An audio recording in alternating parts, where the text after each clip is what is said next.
Hi friends, welcome back to my channel. So ಎಲ್ಲರೂ ಹೇಗಿದ್ದೀರಾ? ನಾನು ಕೂಡ ಚೆನ್ನಾಗಿದ್ದೀನಿ, ನೀವೆಲ್ಲರೂ ಚೆನ್ನಾಗಿದ್ದೀರಾ ಅಂತ ಭಾವಿಸ್ತಾ ಇವತ್ತು ಒಂದು ವಿಡಿಯೋ ಸ್ಟಾರ್ಟ್ ಮಾಡ್ತಾಯಿದ್ದೀನಿ. ಇವತ್ತು ಏನು ರೆಸಿಪಿ ಮಾಡ್ತಾಯಿದ್ದೀನಿ ಅಂದರೆ 1 ಕಪ್ ರವೆಯಿಂದ ಕಪ್ ಗುಲಾಬ್ ಜಾಮೂನ್ ಮಾಡ್ತಾಯಿದ್ದೀನಿ. ತುಂಬ ಚೆನ್ನಾಗಿರುತ್ತೆ, ತುಂಬ ಇನ್ಸ್ಟೆಂಟಾಗಿ ಫಾಸ್ಟಾಗಿ ಮಾಡ್ಕೋಬೋದು. ಮಾಡೋದು ಹೇಗೆ ಅಂತ ನೋಡೋಣ ಬನ್ನಿ. ಅದಕ್ಕಿಂತ ಮುಂಚೆ ನನ್ನ ಚಾನಲ್ನ ಸಬ್ಸ್ಕ್ರೈಬ್ ಮಾಡದೆ ನೋಡ್ತಾ ಇದ್ದಾರೆ, ಪ್ಲೀಸ್ ಸಬ್ಸ್ಕ್ರೈಬ್ ಮಾಡ್ಕೊಳ್ಳಿ. ಹಾಗೆ ಒಂದು ಲೈಕ್ ಮಾಡಿ, ಶೇರ್ ಮಾಡಿ, ಕಮೆಂಟ್ ಮಾಡಿ. ಬನ್ನಿ ಮಾಡೋದು ಹೇಗೆ ಅಂತ ನೋಡೋಣ. ಈಗ ನೋಡಿ, ಒಂದು ಬೌಲ್ ತೊಗೊಂಡಿದ್ದೀನಿ. ಹಾಗೆ ಇದಕ್ಕೆ ಫಸ್ಟ್ ನಾವು ನಿಮಗೆ ಕ್ವಾಂಟಿಟಿ ನೋಡಿಕೊಂಡು ನೀವು ರವೆನ ಸೇರಿಸ್ಕೊಳ್ಳಿ. ನಾನಿಲ್ಲಿ 1 ಕಪ್ಪಷ್ಟು ರವೆ ಸೇರಿಸ್ತಾ ಇದ್ದೀನಿ. ಹಾಗೆ 1 ಕಪ್ಗೆ ನಮಗೆ 1 ಕಪ್ ಮಿಲ್ಕು, ಕಾಯಿಸಿರೋದಾದರೂ ತೊಗೊಳ್ಳಿ, ಹಸಿ ಹಾಲಾದರೂ ತೊಗೊಳ್ಳಿ, ಪರವಾಗಿಲ್ಲ. ಹಾಗೆ 1 ಕಪ್ಪು ಶುಗರು, ಹಾಗೆ 1/4 ಕಪ್ಪು ಮೊಸರು ತೊಗೊಂಡಿದ್ದೀನಿ. ತುಂಬ ಹುಳಿ ಬಂದಿರೋ ಮೊಸರು ತೊಗೋಬೇಡಿ, ಚೆನ್ನಾಗಿ ಫ್ರೆಶ್ ಆಗಿರೋ ಮೊಸರನ್ನೇ ತೊಗೊಳ್ಳಿ. ಹಾಗೆ ಇದಕ್ಕೆ ಒಂದು ಅರ್ಧ ಕಪ್ಪಷ್ಟು ಕುಕ್ಕಿಂಗ್ ಆಯಿಲ್, ನೀವು ಯಾವ ಆಯಿಲ್ ಯೂಸ್ ಮಾಡ್ತೀರೋ ಅದನ್ನೇ ಬಳಸ್ಕೊಳ್ಳಿ, ಪರವಾಗಿಲ್ಲ. ನಿಮ್ಮ ಮನೆಯಲ್ಲಿ ಯಾವುದನ್ನು ಅಡುಗೆಗೆ ಹಾಕ್ತೀರಾ ಅದನ್ನು ಸೇರಿಸ್ಕೊಳ್ಳಿ. 1/2 ಬೌಲಷ್ಟು ಸೇರಿಸ್ಕೊಂಡಿದ್ದೀನಿ ನಾನಿಲ್ಲಿ. ಈಗ ಇದನ್ನು ಚೆನ್ನಾಗಿ ಮಿಕ್ಸ್ ಮಾಡ್ಕೊಳ್ಳೋಣ. ತುಂಬ ಚೆನ್ನಾಗಿರುತ್ತೆ, ಟ್ರೈ ಮಾಡಿ ನೋಡಿ ಮನೇಲಿ ಗೆಸ್ಟ್ ಬಂದಾಗ.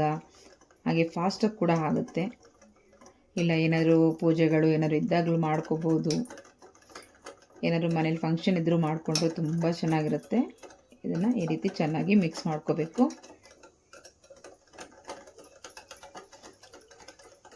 ಒಂದು 2 ನಿಮಿಷ ನಾವು ಇದನ್ನು ಪ್ಲೇಟ್ನ ಮುಚ್ಚಿ ಇಡೋಣ. ಸ್ವಲ್ಪ ರವೆನ ಮಿಲ್ಕು ಇದೆಲ್ಲ ಹಾಕಿದ್ದೀವಲ್ಲ ನಾವು, ಹಾಲು ಮೊಸರು ಎಲ್ಲ ಸ್ವಲ್ಪ ಅಬ್ಸರ್ವ್ ಮಾಡುತ್ತೆ. ನಾನೀಗ ಪ್ಲೇಟ್ನ ಮುಚ್ಚಿ ಒಂದು 2 ನಿಮಿಷ ಬಿಡ್ತೀನಿ. ಈಗ ಓಪನ್ ಮಾಡಿ ನೋಡೋಣ. ನೋಡಿ, ಈ ರೀತಿ ಸ್ವಲ್ಪ ತಿಕ್ಕಾಗಿದೆ. ಈಗ ಇದಕ್ಕೆ ನಾವು 2 ಟೇಬಲ್ ಸ್ಪೂನು ಮಿಲ್ಕ್ ಪೌಡ್ರ್ ಇಟ್ಕೊಂಡಿದ್ದೀನಿ. ಹಾಗೆ 1 ಟೇಬಲ್ ಸ್ಪೂನ್ ಕಸ್ಟರ್ಡ್ ಪೌಡರು.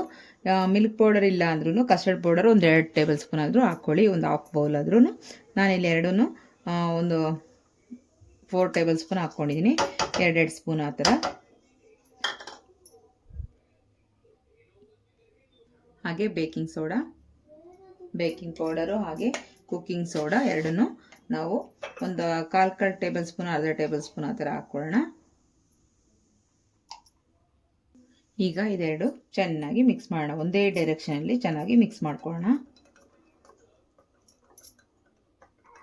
ಹಾಗೆ ಇದಕ್ಕೆ ಒಂದು 2-3 ಡ್ರಾಪ್ ಅಷ್ಟು ಫುಡ್ ಕಲರ್ನ ಸೇರಿಸ್ತಾ ಇದ್ದೀನಿ ನಾನು, ಯೆಲ್ಲೋ ಕಲರು.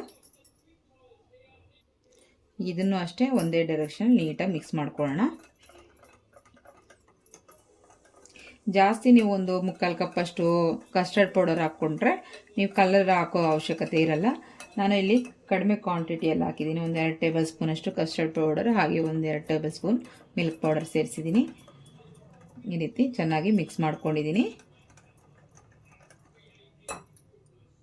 ಇಲ್ಲಿ ಸ್ಟೀಮ್ ಮಾಡ್ಕೊಳ್ಳೋಕ್ಕೆ ನಾನು ನೀರು ಇಟ್ಕೊಂಡಿದ್ದೀನಿ. ಇವಾಗ ಸ್ಟವ್ನ ಆನ್ ಮಾಡ್ಕೊಳ್ಳೋಣ. ಸ್ಟವ್ನ ಆನ್ ಮಾಡ್ಕೊಂಡಿದ್ದೀನಿ. ಹಾಗೆ ಸ್ಟೀಮ್ ಆಗೋಕ್ಕೆ ನಾವು ಒಂದು ಪ್ಲೇಟ್ನ ಕೂಡ ಇಟ್ಕೊಳ್ಳೋಣ. ನಾನು ಇಲ್ಲಿ ಚಿಕ್ಕ ಬೌಲ್ಸ್ ತೊಗೊಂಡಿದ್ದೀನಿ, ಒಂದು 5. ನೋಡ್ಕೊಳ್ಳಿ ಅದೆಷ್ಟಕ್ಕೆ ಇಡಿಸುತ್ತೆ ಅಂತ. ನಾನಿಲ್ಲಿ ಒಂದು 5 ತೊಗೊಂಡಿದ್ದೀನಿ ಪ್ರೆಸೆಂಟು. ಈಗ ಇದಕ್ಕೆ ಸ್ವಲ್ಪ ನಾವು ಆಯಿಲ್ನ ಅಪ್ಲೈ ಮಾಡ್ಕೊಳ್ಳೋಣ.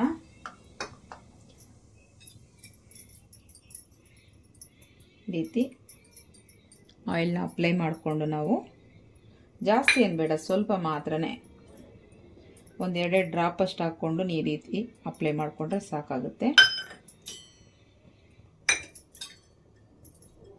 ಇದಕ್ಕೆ ನಾವು ಮೈದಾ ಕೋಟಿಂಗ್ ಹಾಕಬೇಕು, ಹಾಗಾಗಿ ಸ್ವಲ್ಪ ಎಣ್ಣೆನ ಮಾತ್ರ ಹಾಕ್ತಾಯಿದ್ದೀನಿ. ಈ ರೀತಿ ಎಲ್ಲದಕ್ಕೂ ಹಾಕ್ಕೊಳ್ಳೋಣ. ಈಗ ಇದಕ್ಕೆ ಮೈದಾ ಸೇರಿಸ್ಬಿಟ್ಟು ಸ್ವಲ್ಪ ನಾವು ಈ ರೀತಿ ಮಾಡಿಕೊಂಡ್ರೆ ಎಷ್ಟೆಷ್ಟು ಬೇಕೋ ಅಷ್ಟೇ ಇಡಿಸುತ್ತೆ. ಆಯಿಲಲ್ಲಿ ನಮಗೆ ಎಕ್ಸ್ಟ್ರಾ ಇರೋದೆಲ್ಲ ಬಿದ್ದೋಗುತ್ತೆ. ಸೊ ಈ ರೀತಿ ಕೋಟ್ ಮಾಡಿಕೊಂಡು ಒಂದರಿಂದ ಒಂದಕ್ಕೆ ತೆಕ್ಕೊಂಬಿಡೋಣ. ಎಕ್ಸ್ಟ್ರಾ ಇರೋದು ಏನೂ ಬೇಡ ನಮಗಿದ್ರಲ್ಲಿ. ನೋಡಿ, ಇಷ್ಟ ಆದರೆ ಸಾಕಾಗುತ್ತೆ. ಈ ರೀತಿ ಅಪ್ಲೈ ಮಾಡ್ಕೋಬೇಕು. 1 ಟೇಬಲ್ ಸ್ಪೂನ್ ಅಷ್ಟು ಹಾಕ್ಕೊಂಡ್ರೆ ಸಾಕಾಗುತ್ತೆ ಮೈದಾ ಹಿಟ್ಟು. ಫುಲ್ ಕೋಟಿಂಗ್ ಆಗುತ್ತೆ ನೋಡಿ ಈ ರೀತಿ. ಈಗ ನಾವು ಮಿಕ್ಸ್ ಮಾಡಿ ಇಟ್ಕೊಂಡಿರೋದನ್ನು ನೀಟಾಗಿ ಇವಾಗ ಬೌಲ್ಗೆ ಸೇರಿಸ್ಕೊಳ್ಳೋಣ.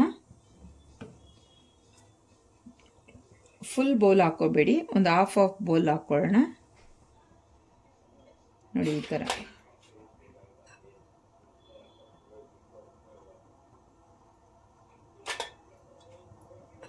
ಹಾಫ್ ಬೌಲ್ ಹಾಕ್ಕೊಂಡ್ರೆ ಸಾಕಾಗುತ್ತೆ. ಅದು ಚೆನ್ನಾಗಿ ಸ್ವಲ್ಪ ಇದಾಗಬೇಕು, ಅದಕ್ಕೆ ಫುಲ್ ಹಾಕ್ಕೊಂಡ್ರೆ ಸರಿ ಹೋಗಲ್ಲ.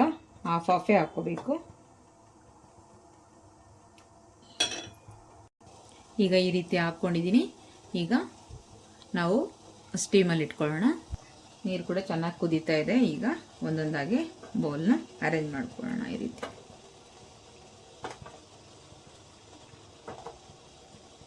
ಇನ್ನೂ ಇಟ್ಟಿದೆ, ಹಾಗಾಗಿ ಇನ್ನು ಬೌಲ್ಸಲ್ಲಿ ನಾನು ಮತ್ತೆ ಅರೇಂಜ್ ಮಾಡ್ಕೋತೀನಿ. ಇವಾಗ ಕ್ಲೋಸ್ ಮಾಡಿ ಒಂದು 20 ನಿಮಿಷ ಬಿಡೋಣ. ನೋಡಿ ಸ್ಟವ್ನ ಆಫ್ ಮಾಡ್ಕೊಳ್ಳೋಣ. ಹಾಗೆ ಓಪನ್ ಮಾಡಿ ನೋಡೋಣ. ಆಗಿದೆ. ಒಂದು ಸ್ಟಿಕ್ಕಲ್ಲಿ ನೋಡ್ಕೊಳ್ಳೋಣ. ನಾನು ಫೋರ್ಕ್ ತೊಗೊಂಡಿದ್ದೀನಿ. ಇದಕ್ಕೇನು ಅಂಟ್ಕೊಂಡಿಲ್ಲ ಅಂದರೆ ಆಗಿದೆ ಅಂತ. ಇಲ್ಲ ಅಂಟ್ಕೊಂತು ಅಂದರೆ ಇನ್ನೊಂದು 5 ನಿಮಿಷ ಚೆನ್ನಾಗಿ ಬೇಯಿಸ್ಕೋಬೇಕಾಗತ್ತೆ. ಈಗ ಇದನ್ನು ಆಚೆ ತೆಕ್ಕೊಳ್ಳೋಣ. ಈಗ ಒಂದು ಬೌಲ್ ಇಟ್ಕೊಂಡಿದ್ದೀನಿ. ಈಗ ಇದಕ್ಕೆ ಒಂದು 4 ಟೇಬಲ್ ಸ್ಪೂನಷ್ಟು ಶುಗರ್ನ ಸೇರಿಸ್ಕೊಳ್ಳೋಣ.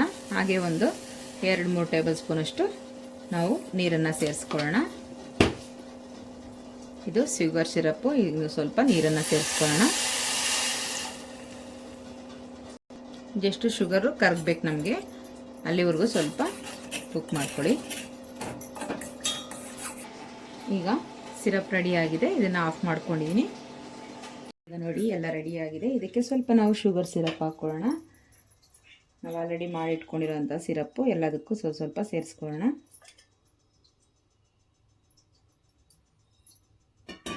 ತುಂಬ ಚೆನ್ನಾಗಿರುತ್ತೆ. ಒಂದ್ಸಲಿ ಮಿಸ್ ಮಾಡಿದೆ ಟ್ರೈ ಮಾಡಿ ನೋಡಿ ಹೇಗಿದೆ ಅಂತ ನಿಮಗೆ ಗೊತ್ತಾಗತ್ತೆ. ಹಾಗೆ ಇಲ್ಲಿ ನಾನು ಸ್ವಲ್ಪ ಗಾರ್ನಿಷ್ಗೋಸ್ಕರ ಪಿಸ್ತಾ ಹಾಗೆ ರೋಸ್ ಪೆಟಲ್ಸ್ ಸೇರಿಸ್ತಾ ಇದ್ದೀನಿ.